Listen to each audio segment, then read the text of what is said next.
반갑습니다. 좋은 아침입니다. 잘 주무셨죠? 오늘도 귀한 날 되기를 간절히 축복합니다. 오늘 2024년 9월 25일 수요일입니다. 오늘 아침 묵상 말씀은 사무엘하 21장 1절부터 14절까지 말씀입니다.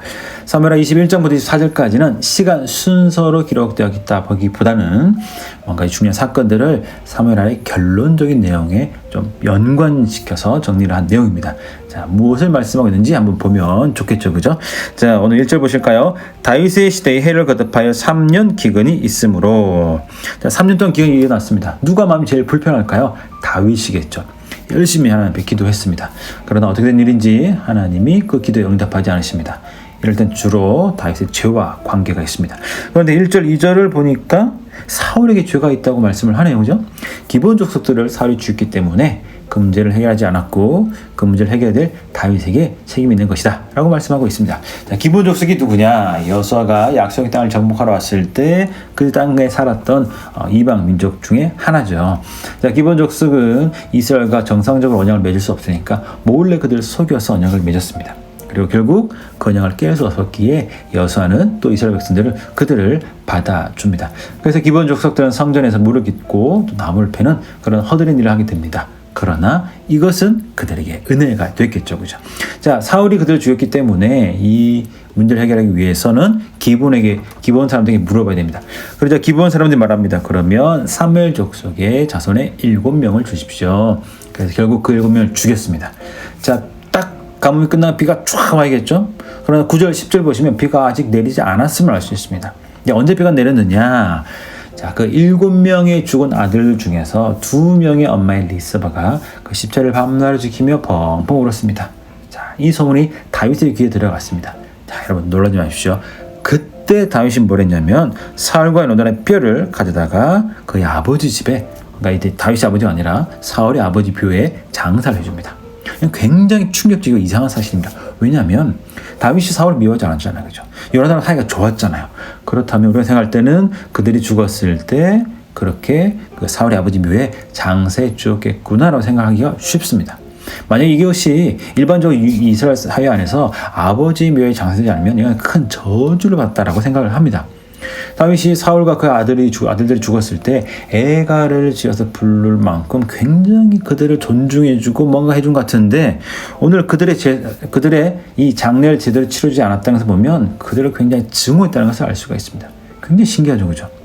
그렇다는 것은 여지껏 다윗이 오늘 본문 이 앞에 보여줬던 그 모든 것들은 다 정치적인 쇼였다는 걸 알 수가 있습니다. 그렇게 사울을 죽이지 말라고 했던 것, 요나단의 아들 무비보셋을 이렇게 막 도와주고 했던 것, 다 애가를 불러서 지어서 부른 그 모든 것이 다 정치의 쇼였다는 거죠. 그래서 결국 다윗이 그렇게 사울과 요나단의 뼈를 장사지고 난 뒤에야 비가 오고 하나님은 그 땅의 소리, 다윗의 기도에 응답을 하셨다는 것입니다. 이 해석된 부분 다음에 말씀을 드리도록 하겠습니다. 그러나 결국 이 3년 기근의 문제는 사울의 책임이 아니라 다윗에게 있었다는 것입니다.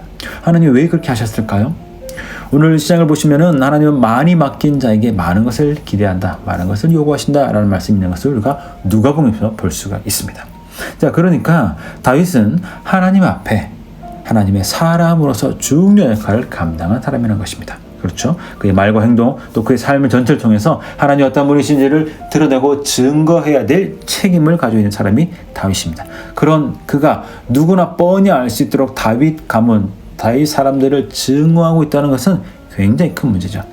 이렇게 사울과 다윗 가문이죠. 아니죠. 사울 가문이죠. 이 사울 가문을 그렇게 증오하고 있고 또 그들을 미워한다는 건 모든 사람이 결국 알게 된 거잖아요. 그죠? 그러니까 이것이 다윗에게 큰 문제고 죄라는 것입니다. 하나님 얼마나 큰 은혜와 사랑을 주셨습니까? 그렇다면 다윗도 그렇게 반응을 해야 한다는 것입니다. 오늘 우리도 마찬가지죠.